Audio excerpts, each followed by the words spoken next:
মা এমন একটা জিনিস, গায়ের চামড়া দিয়ে তাকে যদি জুতো বানিয়ে দিই তারপর ঋণ শোধ হবে না। আমরা প্রত্যেকটা সন্তান কিন্তু জানি। বাবা তুমি কিছু বলো তো মায়ের কথা। মা কুট ভালো, মা আমার মা কুট ভালোবাসে। আমার মা নিজে নাকে মাকে কালায়, আমাকে সামনে নাকে।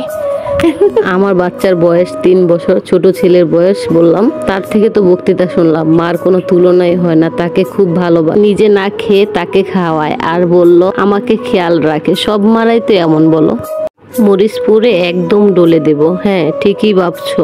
আজ এই রোদের ভিতরে আম ভর্তা বানাবো, একদম কাঁচা আমের ভর্তা। দেখো কি টক আর কি টেস্টি হয়েছে, না খেলে বুঝতে পারবা না। আমার কাছে মনে হচ্ছে যে আমি একটা অমৃত খাচ্ছি। এত গরমে ঝালটক একটা আমের ভর্তা হয়ে গেলে আর কি লাগে বলো? এত স্বাদ লেগেছে আমার কাছে। আমি 2টা শুকনো মরিচ পুড়ে নিচ্ছিলাম। আসলে বিশ্বাস করবা না, আমি যখন বয়স দিচ্ছি আমার তখন একদম জিভে পানি চলে আসতেছিল ওই কথাটা ভেবে। এত টেস্টি হয়েছে ভর্তাটা। বিশ্বাস করবা, এই মরিচটা পুড়ছি আর ভাবছিলাম কিছু মানুষের মুখের ভিতর যদি এগুলো ঘষে দিতে পারতাম, আসলে ব্যাপারটা আরো মজার হতো। বলার কারণ হচ্ছে মানুষের কখনোই ভালো দেখতে পারে না, অবশ্যই নিজের মানুষগুলা বেশি। আসলে নিজস্ব মানুষগুলো এরকম একটা অবস্থা করে, যখন দেখবে একটু ভালো দিকে একটু উপর দিক যেতে নিবা, নিজস্ব মানুষগুলো পা ছিঁড়িয়ে টিড়ে নিচে নামাতে চেষ্টা করবে। তাই অনেকটা সময় আমি ফেসবুক প্ল্যাটফর্মে দিয়ে দিই তোমাদের সাথে। আমার কাটাতে অনেক ভালো লাগে। বিশ্বাস করবা না, আপনের থেকে পর খুব ভালো। যদি মানুষকে ভালোবাসা যায়,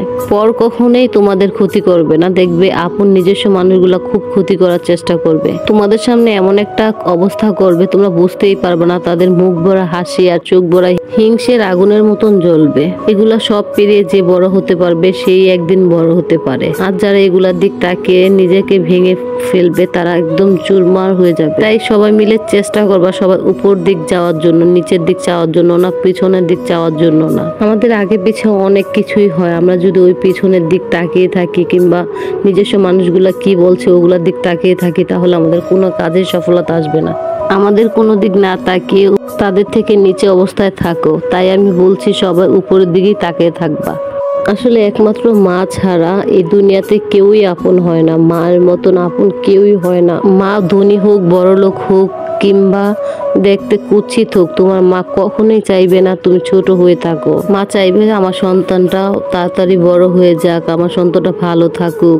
আসলে মায়ের কোনো তুলনা হয় না, বুঝলে? মা এমন একটা জিনিস, গায়ের চামড়া দিয়ে তাকে যদি জুতো বানিয়ে দিই তারপর ঋণ শোধ হবে না। আমরা প্রত্যেকটা সন্তান কিন্তু জানি। বাবা তুমি কিছু বলো তো মায়ের কথা। মা কুট ভালো, মা আমার মা কুট ভালোবাসে।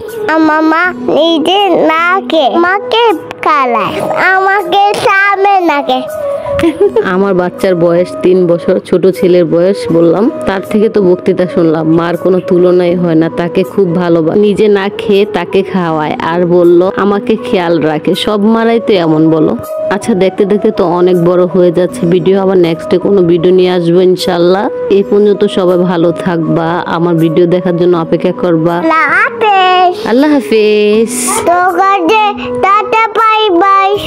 আমার ভিডিওতে লাইক করবা। আল্লাহ হাফেজ।